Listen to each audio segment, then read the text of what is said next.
Bismillahirrahmanirrahim. Alhamdulillahirrabbilalamin. Wassalatu wassalamu ala ashrafil anbiya wal mursalin wa ala alihi wa sahbihi ajma'in. Assalamualaikum warahmatullahi wabarakatuh. Alhamdulillah, bertemu lagi dengan saya Ustazah Azimah dalam tajuk ibadat darjah 3. Baik murid-murid, kita masih berada dalam pelajaran 1 iaitu tajuk hadas. Masih dalam tajuk hadas. Baik, hari ini kita nak tengok apa itu bahagian hadas. Bahagian hadas terbahagi kepada dua. Yang pertama, hadas kecil. Hadas kecil. Yang kedua, hadas besar. Hadas besar. Baik murid-murid. Hadas kecil, hadas besar ini bukanlah buang air kecil, buang air besar. Bukan. Hadas kecil, hadas besar ni ada pengertian dia. Mari kita tengok apa itu hadas kecil dahulu. Baik, hadas kecil ialah keadaan tidak suci pada diri seseorang. Keadaan tidak suci pada diri seseorang yang disebabkan berlaku padanya perkara-perkara yang membatalkan wuduk. Oleh itu, orang yang berhadas kecil diwajibkan, tengok betul-betul, diwajibkan berwuduk semula jika hendak melakukan ibadah seperti solat, tawaf, menyentuh dan membawa Al-Quran. Bermakna kat sini murid-murid, mereka yang dalam keadaan hadas kecil ini, mereka tidak boleh melakukan ibadah ini, melainkan mereka mengambil wuduk semula. Barulah mereka dalam keadaan suci dan tidak lagi berhadas kecil. Baik, daripada Abu Hurairah radhiyallahu anhu bahawa Rasulullah sallallahu alaihi wasallam bersabda, "La yaqbalullahu salata ahadikum iza ahdatha hatta yatawadda." Riwayat Bukhari wa Muslim. Artinya, Allah Subhanahu wa Ta'ala tidak menerima solat sesiapa sahaja dari kalangan kamu apabila ia berhadas sehinggalah ia berwuduk. Bermakna kat sini, sekiranya kita dalam keadaan hadas kecil, sebelum kita nak melakukan ibadat-ibadat ini, kita mesti mengambil wuduk. Baik, kita tengok seterusnya apa itu hadas besar. Hadas besar, bukan buang air besar. Hadas besar, kita tengok apa pengertian dia. Baik, hadas besar ialah keadaan tidak suci pada diri seseorang. Keadaan tidak suci pada diri seseorang yang menyebabkan ia diwajibkan mandi. Mandi wajib, mandi wajib jika hendak melakukan ibadah seperti solat, tawaf, menyentuh dan membawa Al-Quran. Firman Allah Subhanahu wa Ta'ala, Bismillahirrahmanirrahim. Wa in kuntum junuban fattahharu. Sadaqallahul azim. Surah Al-Ma'idah ayat yang ke-6. Artinya, dan jika kamu berjunub, iaitu berhadas besar, maka bersucilah dengan mandi wajib. Mandi wajib. Kalau kita dalam keadaan hadas besar, nak sucikan diri kita, kita mesti mandi wajib. Bukan mandi yang biasa-biasa. Mandi wajib. Baik, daripada Ibnu Umar radhiyallahu anhu bahawa Rasulullah sallallahu alaihi wasallam bersabda, "La yaqra'ul junubu wal haidu syai'an minal Qur'an." Riwayat Tirmizi wa Abu Daud wa Ibnu Majah. Artinya, orang junub dan haid tidak boleh membaca sesuatu daripada Al-Quran. Ni orang yang junub dan haid Mereka ini merupakan orang yang sedang berhadas besar. Maka mereka tidak boleh membaca Al-Quran. Baik murid-murid. Ini ada 5 perkara-perkara yang menyebabkan hadas kecil. Yang pertama kita tengok. Keluar sesuatu daripada kubul atau dubur. Kubul ni ialah kemaluan hadapan. Dubur ni pula ialah kemaluan di belakang. Contohnya apa murid-murid? Tengok gambar ni. Dia sedang apa tu? Kentut kan? Contohnya kentut dan membuang air kecil atau air besar. Kentut. Nampak gambar Raja? Dia kentut. Buang air kecil. Di mana? Melalui kubul. Buang air besar melalui mana? Dubul, kemaluan belakang. Contoh, Ahmad sedang nak solat maghrib. Dia dah siap-siap, dah belakang imam. Tiba-tiba dia terkentut. Terkentut. Macam mana? Bila dia terkentut, makanya dia telah berada dalam keadaan hadas kecil. Macam mana nak sucikan si Ahmad ni tadi? Ahmad kena ambil wuduk semula. Barulah dia boleh meneruskan solat tadi. Boleh faham anak-anak? Baik, terus kepada perkara yang kedua. Iaitu tidur yang tidak tetap 2 papan punggung. Anak-anak tengok di sini 2 papan punggung. Tahu tak papan punggung tu apa? Papan punggung ni bukan papan yang kita buat rumah tu Bukan.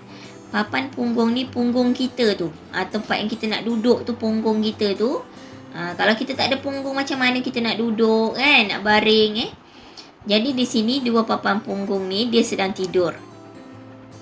Kita tidur, adakah kita tidur yang senyap, diam saja?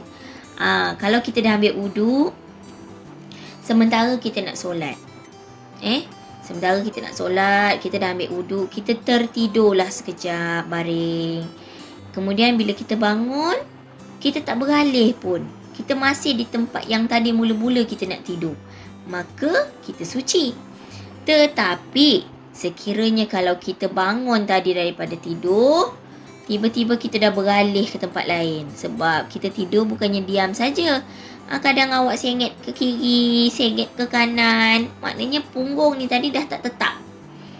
Dah tak tetap. Bila tidak tetap, maka kita berada dalam keadaan hadas kecil. Jadi, sebelum kita nak solat, sebelum kita nak mengaji, nak bertawaf tadi, kita perlulah wajib mengambil wuduk. Baik, kita tengok yang ketiga. Yang ketiga, hilang akal seperti pitam atau mabuk. Contoh Ali. Ali ni nak solat belakang Pak Imam. Tiba-tiba Ali ni pitam. Bila dia pitam, dia pengsan. Bila dia bangun semula, boleh ke dia nak solat? Tak boleh. Kerana apa? Dia telah berada dalam keadaan hadas kecil. So, bila dia nak solat, dia mesti ambil wuduk semula. Seterusnya yang keempat. Perkara yang menyebabkan hadas kecil yang keempat, iaitu bersentuhan kulit lelaki dengan perempuan yang halal nikah tanpa berlapik. Bersentuhan, kita bersentuh, nampak ni kita pegang orang. Antara lelaki dan perempuan. Kalau lelaki dan lelaki boleh? Boleh. Perempuan dengan perempuan boleh? Boleh. Lelaki dengan perempuan yang halal nikah, bermakna yang boleh berkahwin. Kalau yang tidak boleh berkahwin, contohnya mak kita dengan kita, itu wuduk kita tidak akan batal. Kerana kita tak boleh berkahwin dengan ibu kita. Kita tidak boleh berkahwin dengan ayah kita. Kita tidak boleh berkahwin dengan adik-beradik kita. Maka bila kita berpegang dengan mereka, menyentuh mereka, maka wuduk kita tidak batal. Kita tidak berada dalam keadaan hadas kecil. Melainkan kalau awak terpegang tangan Aminah, Ali terpegang tangan Aminah, bersentuh. Mereka kawan sekelas, maka kat situ batallah wuduk tanpa berlapik. Kalau tertepuk, ada lapik tak? Ada, maka tidaklah dia berada dalam keadaan hadas kecil. Kalau tidak berlapik, sentuh kulit dan kulit. Cerita dia kat sini, kulit dengan kulit. Maka batal wuduk dan kita berada dalam keadaan hadas kecil. Ambil wuduk semula, barulah kita dalam keadaan bersuci. Baik, dan yang kelima, menyentuh kubul atau dubur manusia. Menyentuh kubul atau dubur manusia dengan tapak tangan atau perut jari. Ni. Okey, ni. Ini jari 1, 2, 3, 4, 5. Ini. Ini namanya perut. Bukan perut kita, tapi perut jari. Ni perut jari namanya. Tapak tangan yang ini. Okey, ni. Ini kita panggil tapak tangan. Bermakna sekiranya kita ni, ni perut jari kita ke tapak tangan kita ni menyentuh kubul, iaitu kemaluan hadapan, atau dubul, kemaluan belakang manusia, maka kita berada dalam keadaan hadas kecil. Contoh Ustazah nak bagi, kita dah siap-siap, siap-siap nak solat maghrib. Tiba-tiba mak kita panggil, Raihan, tolong mak cebokkan adik. Okey. Adik tu buang air besar. Okey, kita pun pergilah tandas. Sekarang ni kita dah ada wuduk. Kita cebokkan adik kita. Kita cebok adik kita ni guna mana? Guna depan kan? Jadi kita dah menyentuh kubul ataupun dubur adik kita tadi, maka kita dalam keadaan hadas kecil. Dah tak suci dah tadi. Tapi kalau kita cebok gunakan belakang tapak tangan kita, itu kita masih dalam keadaan suci. Tapi ada ke orang cebok guna tapak belakang? Tak ada kan? Semua orang mencebok guna perut jari dan juga tapak tangan. Baik, seterusnya. Ini bahagian bagi perkara-perkara yang menyebabkan hadas besar.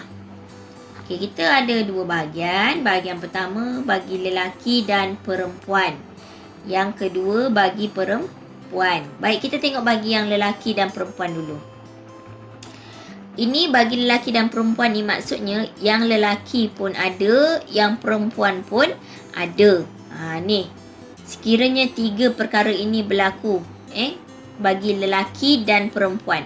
Yang pertama kita tengok iaitu keluar mani sama ada di dalam mimpi atau jaga. Ini lelaki pun ada, perempuan pun ada. Ini jika berlaku pada mereka ini, maka dia dalam keadaan hadas besar.